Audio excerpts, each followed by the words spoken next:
but yeah, like it truly is really amazing how this film like keeps you like in the dark on which way he's going to go, like right up until the end of the film. Because like everything I feel like leads you to believe that the decision he makes at the end of the movie that the decision he would make is to get the bag and the moral scruples.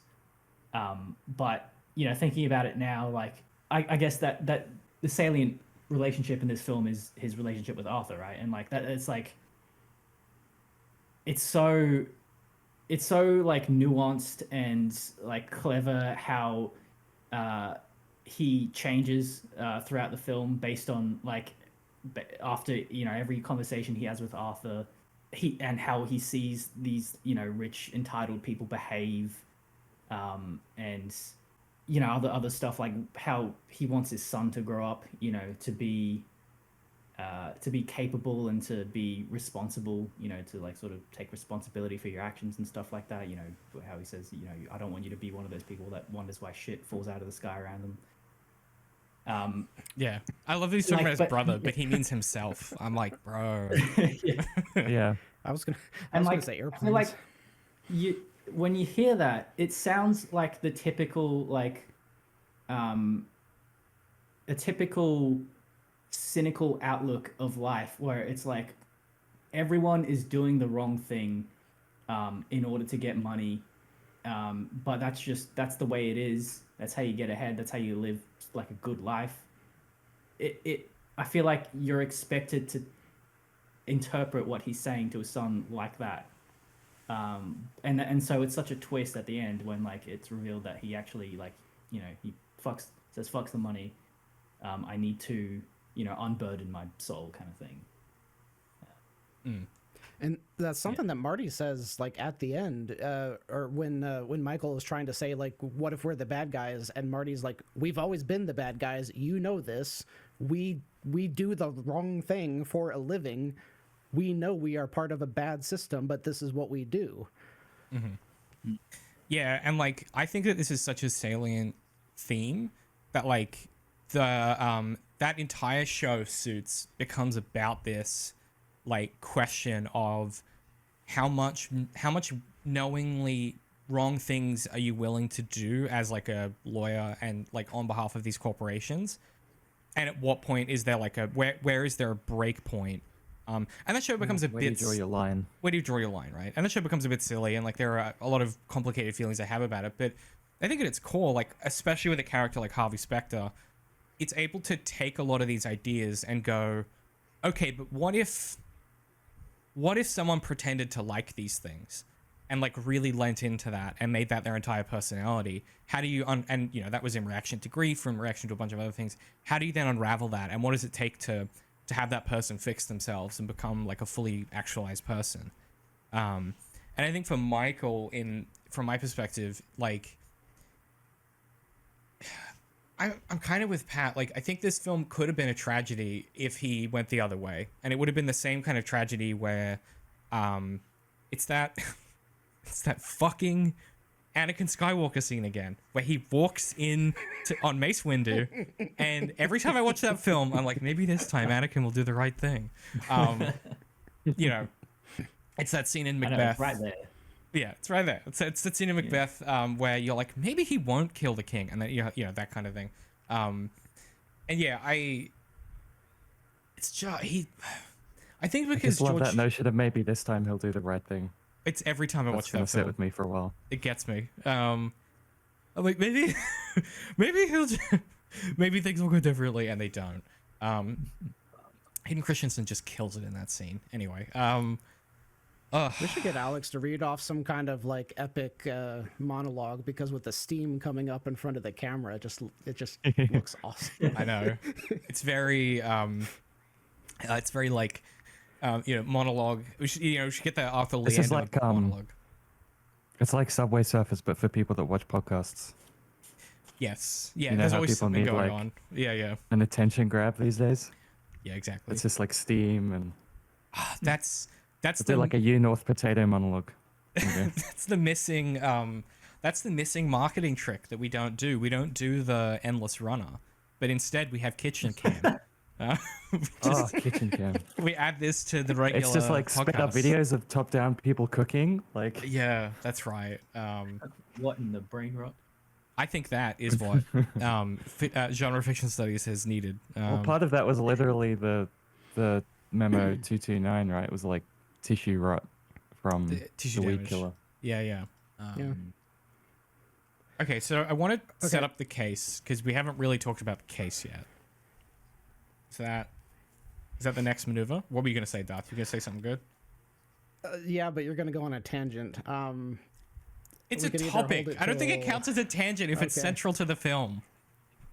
Okay, so I am going to make the argument that what if they should have what if the world was better with North? What if the 500 people that died Here were we go. literally an accident and they were providing Here we go. more food for more people and the world was better off as of overall with North?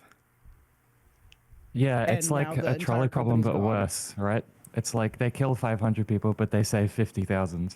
Like, Right, but we or do don't you kill have the to. 50,000 and save the 500? Right, but we don't have to do what ifisms because the film's pretty clear about it. Like the film, like, you know what I mean? It's one of those things of like, well, yeah, but like we don't have to because the film is actively saying these are the bad guys and they are doing bad things. Like I don't know, like You know, I before when I was watching this film, I forgot. I was like, "Is this part of the Apocalypse series?" And I was like, I was waiting for something where it's like, "Oh, the North weed killer has killed 1,000 Oh, more people today." I was waiting for that's- like some background stuff on the news. It did kind of have that energy with the opening monologue too, where it's like, Yeah, right. you know, Like amniotic yeah, fluid exactly. and like all that weird shit, and like rebirth. Yeah. And I thought That's so it was going to funny. be like a Station 11, like a monologue about the good old days before the world ended or something like that. Yeah. look. In my defense, this was technically part of the previous unit. It was me and Alex were in Europe for a month, so my schedule got all fucked up. The next stuff will be about the post-apocalypse. So you won't have to be like, is the world gonna end in the third act? I mean, say more, Darth. Like I just don't know that the film cares enough about the other perspective to even entertain it. My general feeling is that it is saying that all of these people are doing bad things because they feel they have to, and that they're doing these bad things because they feel they have to get ahead. And it's Clooney's character, Michael Clayton, at the end who that $10 million would fix his life forever, basically. Like, that would solve all of his problems. And faced with this question of,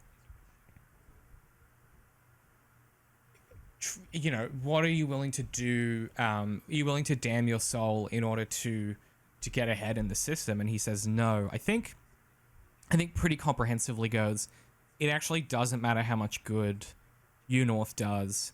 You know, it's like that thing I always say about why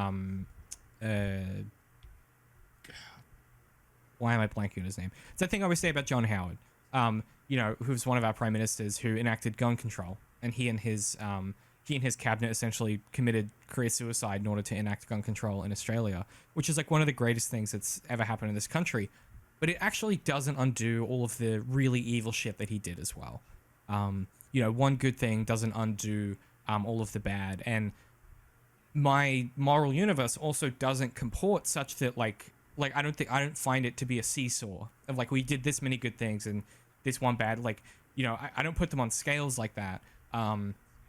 Because I think like goodness is inherent in people, and I find it less compelling to try and go, well, how much good are they doing versus how much bad are they doing? It's like, I don't care if they're doing bad, they're doing bad. Like a bad thing is still a bad thing to me, if that makes sense. Unless you're doing a morality chart, in which case the morality point system is a flawless judge of your Yeah. moral character. Especially if you're doing it in like a morally compromised universe, in which case it's a flawless mechanism. And my understanding is that Mitchie's always correct. That's sort of Yeah. That's my understanding. Mitchie's opinion is the definitive, just factual thing about a character. Is I believe that's the zero indent perspective on morality. But yeah, that's definitely not something that the movie was focused on. It's just something that I picked up from, I think, from specifically the commercial that they created, and it gave the idea that we are literally able to feed people because of our technology or whatever. That would otherwise maybe have starved.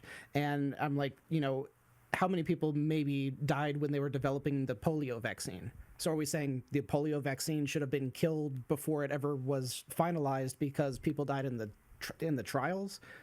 And the movie doesn't go into this, but it's still interesting. It's like what they did bad here was trying to hide what they did and doing it from evil intentions in instead of owning up to it and saying we're going to do everything we can for the families, we're going to fix this going forward because this still will be a boon to humanity.